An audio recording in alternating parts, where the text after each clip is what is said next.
Hello, good morning, dear my students. Today we are going to start the topic Union Public Service Commission in related to the ability. काबिलियत। आज मैं बात करूँगा काबिलियत के बारे में। आपके अंदर में आईएएस की काबिलियत है या नहीं। अगर आपके अंदर में काबिलियत नहीं है तो आप एग्ज़ाम में आप नहीं आ सकते हैं, और आप अगर आ भी जाते हैं तो आप एग्ज़ाम को क्वालिफाई भी नहीं कर पाएंगे। आपको एक चीज़ है, ज़िंदगी आपको वो नहीं देती है जो आपको चाहिए। ज़िंदगी आपको वो नहीं देती है जो आपको चाहिए। ज़िंदगी आपको वो देती है जिस लायक आपका काबिलियत है, वही आपको ज़िंदगी देती है। इसीलिए आप अगर आईएएस में आना चाहते हैं या union public service commission exam को क्वालिफाई करना चाहते हैं तो वैसा आपका गुण होना चाहिए, वैसा एबिलिटी होना चाहिए, वैसा काबिलियत होना चाहिए। कहीं से भी आपको किसी तरह का कोई समस्या आए तो आप उसको डील कर पाएंगे। दूसरी पॉइंट हम बात कर लेते हैं कि आपको हमेशा एक्शन में रहना चाहिए, एक्शन में हमेशा आपको काम करना चाहिए। तीसरी पॉइंट है आपको इसमें कि इसके अलग अलग तरह के कंसेप्ट होते हैं जो इंस्टीट्यूट से भी मिलता है, और आपको अपने आप को बनाना चाहिए। कंसेप्ट अलग अलग तरह के कंसेप्ट बनता है।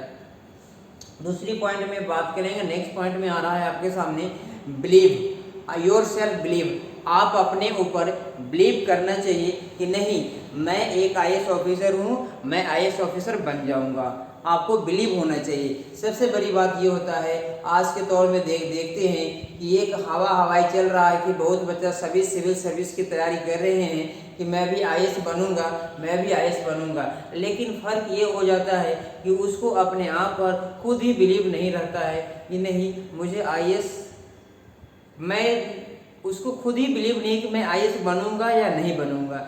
पहले आप लोग ध्यान कर लीजिए कि जो भी सिविल सर्विस की तैयारी करते होंगे उनको खुद को बिलीव करना पड़ेगा, विश्वास रखना पड़ेगा कि नहीं मैं एक आईएएस ऑफिसर हैं, और उनको आईएएस ऑफिसर के हिसाब से ही पूरे वर्क को डील करना पड़ेगा, तभी वह जाकर के आईएएस ऑफिसर बनेंगे। क्योंकि उनका काबिलियत और एबिलिटी पहले से ही झलक जाएगा बात करने में ही कि नहीं ये जो स्टूडेंट्स है इसका एक एबिलिटी अलग है और इसमें हर तरह से गुण मिलता है।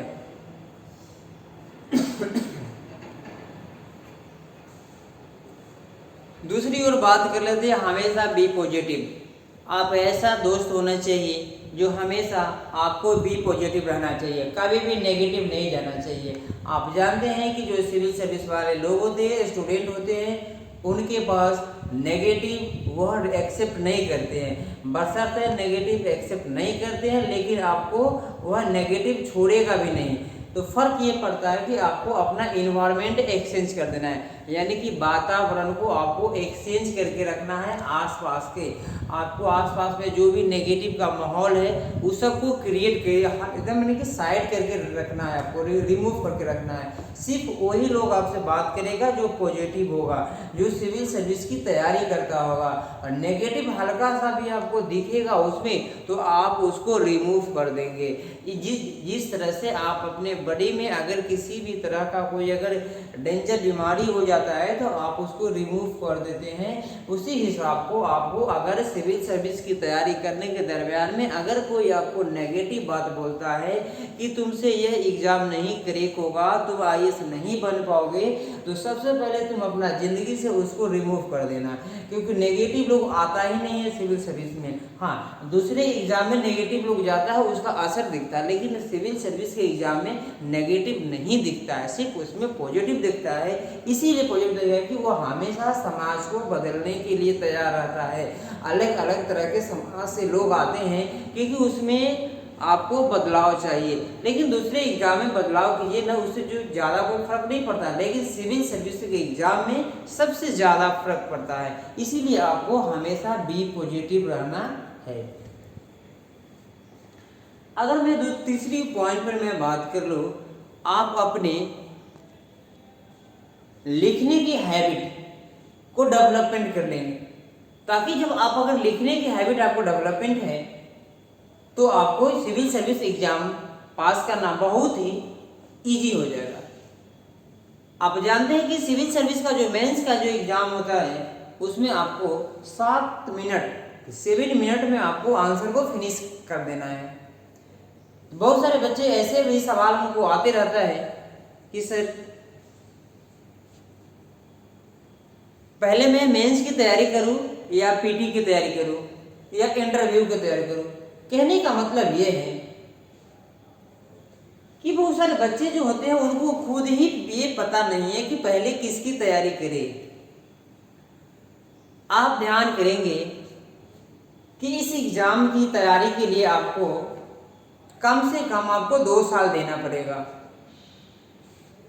और आपको पीटी और मेंस और इंटरव्यू एक साथ ही लेकर के चलना पड़ेगा, साथ में ही, तभी आप जाकर के बहुत जल्द ही सिविल सर्विस एग्जाम में आप अपना जगह बना पाएंगे। अगर बहुत सारे कैंडिडेट ऐसे होते हैं कि पहले पीटी का ही तैयारी कर लेते हैं, प्रीलिमिनस प्री, उसके बाद आपको मेंस की तैयारी करते हैं, पता चला कि पीटी ही नहीं निकला तो मेंस कहाँ से सिलेक्शन होगा। अगर फिर कुछ ऐसे भी बच्चे होते हैं जो कि मेंस में भी निकाल लेते हैं, पीटी जिनका निकला उनका मेंस नहीं निकला। बहुत सारे बच्चे ऐसे होते हैं जो कि मेंस तो निकाल लेते फिर जाकर इंटरव्यू में वहाँ से रिमूव हो जाते हैं। तो इस बात को ध्यान करने के लिए आप एक आईएएस ऑफिसर है जो सिटीजन सिटी कहने का जीनियस और आपको ट्रेंड, एक होता है अनट्रेंड आईएएस ऑफिसर, एक होता है ट्रेंड आईएएस ऑफिसर। तो आपको ट्रेंड आईएएस ऑफिसर जैसा आपको आप अपने स्ट्रेटजी को आगे लेके चलना है कि किस हिसाब से आईएएस बात करता है, कैसे चलता है, अलग अलग तरह के आपको सभी धारणाओं को उसको आप अपने अंदर में आपको उतारना है।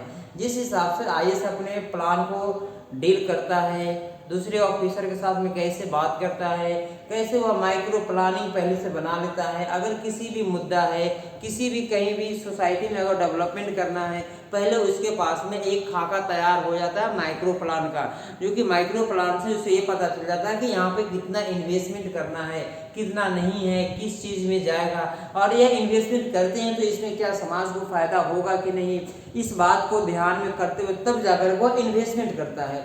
उसी हिसाब को आपको भी ध्यान में करके रखना है कि हाँ, हम अगर मैं तैयारी करता हूँ कि तैयारी करने में मुझे अगर 2 लाख 3 लाख रुपया लग रहा है तो इसकी फ़ायदा भी होना चाहिए जो हमारे समाज को मिलना चाहिए। इस बात को आपको ध्यान में रखना पड़ेगा, ताकि तब जाकर के आपको अपने आप को रिस्पॉन्सिबिलिटी भी आ जाएगा और बिलीव भी होगा और आपको आसानी से सिविल सर्विस आप एग्ज़ाम पास कर पाएंगे।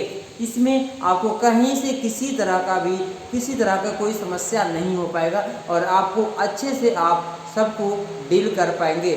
Thank you.